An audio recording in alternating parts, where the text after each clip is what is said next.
Fala seus bitloucos do Mafiga, eu sou Felipe Escudeiro, analista de criptomoedas aqui do canal Bitnada, e hoje a gente está começando um quadro novo chamado Giro Cripto, e eu conto com a sua presença aqui nos nossos conteúdos diários sobre criptomoedas, onde a gente vai abordar um pouquinho de notícias, um pouquinho de tecnologia por volta do mercado cripto e também, claro, um pouquinho de opinião. E para a gente começar, eu quero abordar um tema sobre um artigo científico que foi publicado na Nature sobre a mineração do Bitcoin.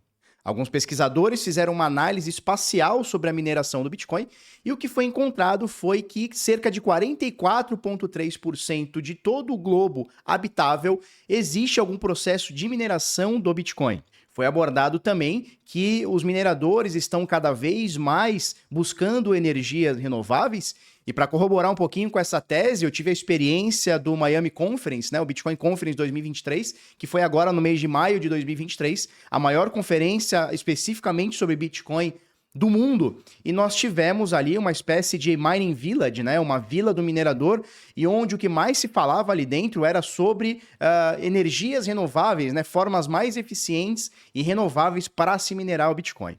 E os pesquisadores desse artigo científico notaram por esse estudo espacial, que 6.062 cidades, né, ou municípios do mundo, têm, de alguma forma, a mineração do Bitcoin. Só para a gente fazer um efeito comparativo, é como se a gente juntasse as mais de 5.600 cidades que existem no Brasil e as mais de 300 e pouquinhas cidades que existem em Portugal. A gente teria aí um pouquinho menos do que essas 6.062 cidades ou municípios espalhados pelo mundo que, de alguma forma, têm mineração de Bitcoin. São 139 países nesse momento que tem alguma forma de mineração também. Eu acho importante a gente citar que a mineração do Bitcoin ela vem crescendo ano após ano, halving após halving, e você vê nesse gráfico que eu coloco na tela, em laranja é a força computacional, né? É a média de força computacional que a gente tem. E você vê que ali desde 2016, 2017, a gente vem crescendo e nesse momento estamos no topo histórico de força computacional da rede de Bitcoin,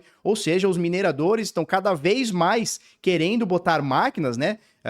De alguma forma investir na rede do Bitcoin para, obviamente, ganhar ali a recompensa pela mineração, né? Por achar aquele cálculo complexo, minerar o bloco e, obviamente, pegar as transações que tem dentro desse bloco. O artigo também aborda que a descentralização está acontecendo dentro da rede do Bitcoin, mas eu preciso fazer um contraponto, onde cerca de 55% de toda a mineração do Bitcoin, ela vem a partir de duas pools, a Foundry USA e a Ant Pool, né, onde a Foundry tem 32,7% de toda a mineração do Bitcoin atual, e a Ant Pool tem 23,2%, aí cerca de 55% de todos os blocos minerados, de toda a força computacional do Bitcoin, vem através dessas duas pools, né? Se a gente colocar essa nova pool, que estão colocando como nome de desconhecida, porque ela é nova, e ela já pegou alguns blocos aqui, mais recentes aqui, você vê que ela está pegando alguns blocos, hoje ela já conta com 9,6% da mineração, né, de todos os blocos minerados do Bitcoin. A Binance Pool, cerca de 8%, a Via BTC, 7%, e a F2 Pool aqui, cerca de 4%.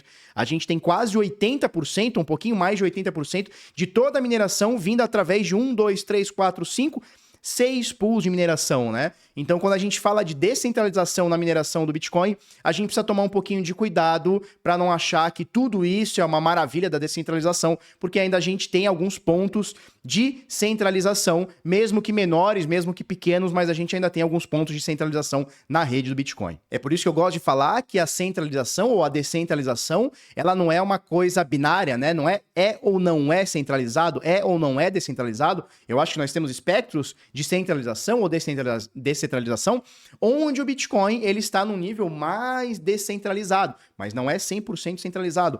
Outro ponto de centralização é sobre o core, né, do Bitcoin, os desenvolvedores do Bitcoin. É um grupo fechado de alguns milhares de desenvolvedores, mas é um grupo fechado, pouca gente tem acesso a esse conteúdo ou esse desenvolvimento. Bom, e falando também em mineração, eu estive presente, como eu disse, no Miami Conference, e a Mempool.space ela lançou um novo produto lá nesse evento, onde eles pretendem colocar uma espécie de segunda camada para a Mempool. Então eles colocaram lá em tempo real um usuário colocando em apenas 3 minutos, ele validando uma transação em apenas 3 minutos, gastando apenas 1 satoshi por virtual byte, ou seja, o preço mínimo que você pode gastar para entrar num bloco, só que a expectativa para se entrar nesse bloco era de pelo menos 88 satoshis por virtual byte. Então a mempool.space ele vem aí com uma espécie de segunda camada para que a gente consiga validar a mempool numa segunda camada e essa segunda camada faça checkpoints dentro da mineração do Bitcoin, dentro dos blocos do Bitcoin.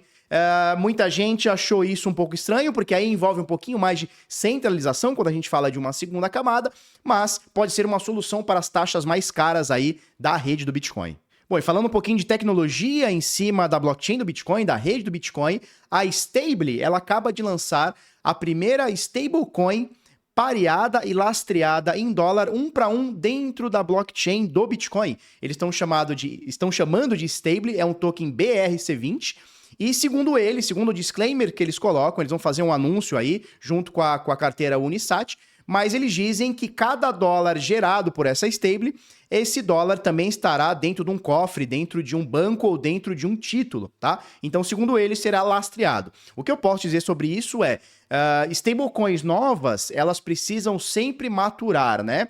E eu não acho que você tenha que investir em algo que seja muito novo, porque o risco-retorno nem sempre vai ser tão bom. Então, toma cuidado, vamos esperar a coisa pegar legal. Se por acaso pegar legal, a gente pode ter uma stablecoin utilizada dentro da rede do Bitcoin. E lembrando que essa não é a única tentativa de colocar uma stablecoin dentro da rede do Bitcoin, com aspas, porque existe o Taro, que agora foi renomeado para o Taproot Assets, onde você tem algumas formas de tokenizar algumas coisas dentro da segunda camada da Lightning Network, né? Uma segunda camada do Bitcoin, é a rede relâmpago, né? Onde você pode fazer transações ali virtualmente instantâneas e quase que de graça, né? Em frações de Satoshi ali, que é a menor unidade do Bitcoin.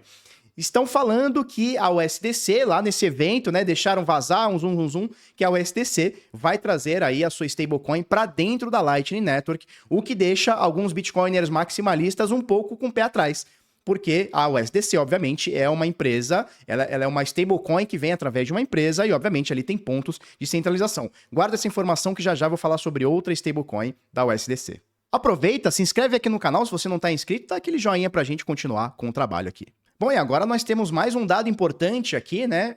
Os tokens da rede Ethereum, né? Os Ethers, eles estão no menor valor dentro de corretora nos últimos 5 anos. Para ser mais exato, desde abril de 2018, nesse momento, a gente tem um pouquinho mais de 17 milhões de Ethers em corretoras. Lembrando que esse valor superou 33 milhões de Ethers em corretoras, né, custodiados em corretoras, ali cerca de 2020. E corroborando com essa informação, a gente tem o menor número de trade, né, de volume em corretoras centralizadas desde 2020. Você vê aqui nesse gráfico que eu coloco aqui, que desde 2021 a gente está tendo um decréscimo de volume, claro, bear market, ninguém imaginava ser diferente. Só que o que vem crescendo bastante é o percentual de trade desse volume que está migrando para corretoras descentralizadas. Nesse momento, cerca de 21,8% de todos os trades do mercado spot, do mercado à vista, ele tem sido feito dentro de corretoras descentralizadas, como Uniswap, PancakeSwap, Balancer, entre outras. E apenas 78%, cerca de 78% de todo o volume está sendo feito dentro de corretoras centralizadas. Lembrando que há 2, 3 anos atrás, 100% de todo o volume era em corretoras centralizadas, e você vê que a galera, por conta aí de FTX, incertezas regulatórias, incertezas também sobre o saldo, balanço e segregação patrimonial de corretoras, a galera tá tirando um pouquinho de corretoras e tá buscando mais as finanças descentralizadas, o DeFi, onde você tem a custódia do seu próprio dinheiro e você não precisa depender da custódia de um terceiro. Bom, e agora eu quero falar um pouquinho da blockchain da Avalanche, na verdade, a blockchain C da Avalanche, que é ali a camada de execução da Avalanche, onde ela tá com cerca de 1 milhão de usuários ativos, né? Nesse último mês, chegou perto de 1 milhão de usuários ativos e ela bate o seu topo histórico de usuários ativos na rede. E olhando para tudo isso que está acontecendo dentro da rede Avalanche, a USDC, a Circle, a empresa por trás da USDC, que lançou ano passado a EuroC, né? A EuroC, eles estão lançando a sua stablecoin de pareada em euro, né? Eles estão lançando também na rede Avalanche, olhando aí para uma possível escalada aí da rede Avalanche como uma alternativa para contratos inteligentes em redes blockchain. E olha só, em 2018, a Consensus, que é uma das maiores feiras sobre criptomoedas do mundo, que acontece anualmente em Nova York, ela convidou 2 evangelistas, né, e 2 desenvolvedores da rede Ethereum e também da rede Bitcoin para debater sobre o futuro da criptomoeda. O Bitcoin, nessa época, em 2018, já tinha se consolidado como uma grande rede, como uma grande blockchain, como uma reserva de valor, como dinheiro, como meio de troca, mas o Ether ainda estava engatinhando. Os conceitos de contratos inteligentes ainda eram meio abstratos naquele momento. E o painel, esse painel contando com os dois, ficou meio quente, né? E o Joe Lubin foi desafiado, né, pelo Jimmy Song, e eles fizeram uma aposta, né, cerca ali de $1,5 milhão na época, hoje $1,9 milhão, né? Onde o Jimmy Song, esse carinha aqui do chapéu, duvidou que pós 5 anos, que seria agora, em 2023, o Ether teria pelo menos 5 aplicativos descentralizados com pelo menos 10 mil usuários utilizando diariamente. E o Joe Lubin, o careca aqui, ó, deixa eu ver, esse careca aqui, ele falou que não, vamos apostar porque em menos de 5 anos nós vamos ter mais de 5 aplicativos descentralizados com pelo menos 10 mil usuários ativos diariamente por pelo menos 6 meses. A realidade é que essa aposta aconteceu e ela não foi paga. Por quê? Porque rolou alguns atritos, né? Na verdade, ela aconteceu, mas não foi consolidada, porque rolou alguns atritos ali de informações, porque o Joe Lubin, ele queria colocar nesse bolo que algumas segundas camadas, como o Polygon, como o Arbitrum, como o Avalanche, também estariam dentro dessa segunda camada, também contariam com esses DApps, e o Jimmy Song talvez não gostasse. E o fato é, meus amigos, que a rede Ethereum, mesmo nesse bear market, ela tem uma média de 300 mil usuários ativos todos os dias, tá? Olha só, 379 mil usuários utilizaram a rede Ethereum somente nas últimas 24 horas. Quando a gente fala em número de transações, a rede Ethereum ela ultrapassa 1 milhão de transações todos os dias. Lembrando que a rede BNB é a mais forte delas, com uma média de mais de 4 milhões de transações por dia. E a rede Polygon tem cerca de 3 milhões de transações por dia, mas de qualquer forma, a rede Ethereum tem cerca aqui de 1 milhão de transações por dia, mesmo nesse bear market. Então, os termos ali desse acordo, dessa aposta, eles não foram de fato finalizados, mas a verdade é que os dois estão certos e os dois estão errados ao mesmo tempo, porque a rede Ethereum hoje conta com 6, 9 milhões de usuários ativos todos os meses, só que ela não tem 5 aplicativos direto na rede Ethereum descentralizados que tenham 10 mil usuários ativos por dia, todos os dias. Mas quando a gente conta segundas camadas, né, por exemplo, Arbitrum, por exemplo, Polygon, por exemplo, zk-Sync, por exemplo, você tem alguns aplicativos, por exemplo, a Aave ou, por exemplo, a Uniswap, que tem em vários dessas outras redes, que ultrapassam 10 mil, 20 mil, 30 mil usuários por dia. Então, no final das contas, foi uma aposta para inglês ver, os dois estavam certos e os dois estavam errados. Bom, e esse Giro Cripto vai ficando por aqui. Espero que você tenha gostado. Se você tiver sugestões de conteúdo, coloca aqui também. E óbvio, se você ainda não está inscrito aqui no canal Bitnada, se inscreva, porque aqui a gente passa informações diárias, obviamente com muita opinião e dados on-chain sobre o mercado cripto todos os dias. Então já aproveita, se inscreve aí, dá aquele joinha para nós e vamos até a próxima.